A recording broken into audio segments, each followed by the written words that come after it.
همچنین جناب وادو صاحب و خانم محترمشان فضیه جان اوسا که گرداننده رادیو تلویزیونی دی افغان غږ و رادیو صدای افغان است که شما میشناسین. اینا همیشه در بین افغانا، در وحدت افغانا بسیار کار و زحمت کرده و در این بخش برنامه از خانم محترمشان خواهش میکنیم که یک پارچه شعر برای شما پیشکش کنند. درمنو دوستانو ګرانو خویندو او ورونو، تاسو ته بیا هم هرکلی وایو. نوی کال مو مبارک شه او تېر اختر. خدای م ژوند ټول د اخترونو ډک لره. دلته زه یو که شعر ورته ووایم او یا که لنډه قصه ده ورته ووایم، ځکه چې کله چې زه نوې ډنمارک ته راغلې وم او دومره زیاته بلدم نه وم، نو بس دا د خپل د خاطرې نه مې یو شی جوړ کړی، تاسو ته به ولولم، تاسو به واورئ. پردیس پسرلی ناخبره له سپرلیه په پردي وطن کې اوسم.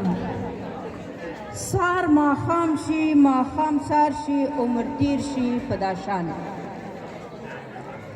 یو سهار ومه روانه د همیش په څېر خپل کار ته، ناببره مې غږ واورېد د بلبلو نه کارغان.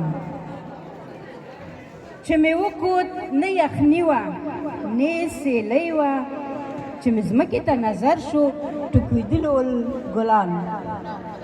ډېر افسوس مې په ځان راغی چې تېرېږي عمر داسې، نه له ژمي نه خبره نه راتلو د بلبلان. ومه ځوانه چې جلال خپل وطن شوم، اوس مې تیر شول او تیریږي ډېر کلونه د عمران. څه شول خدایه ها کلونه چې په خپل کهول کې میشت وم. وم خوشحاله کار مې خپل و، ومه لرې له خفګان. پسرلی دی، نوی کال دی، طبیعت کې بدلون راغی. مسافرو به بدلون څه خپل کارو ته دی روان. په موږ خوارو خلکو څه دي تېروو د مشقت ژوند. انسان هر چیرې انسان دی، خو موږ نه بولي په دا شان. ولې داسې وشول وبه پوښتم زه له چانه، ملامت خو موږ نه یو، دا غفلت دی د سلطان.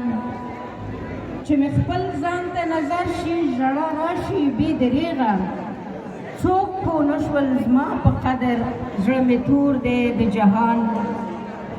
خدایه کله به هوسا شو خلاص له ډېرو محنتونو، خدایه کله به هوسا شو خلاص له ډېرو محنتونو، چې ژوندی کړو خپل تاریخ او خپل غیرت بیا په جهان. مننه. ډېر مننه او خدای د صحت او برکت مو وساتي. فضیه جان اوسان شخصیت مهربان دلسوز، خداوند عمر و صحت و برکت شما را همراه وادو صاحب همیشه داشته باشه. شما افتخار جامعه ما هستین، عمرتان اوگ زنده باشه.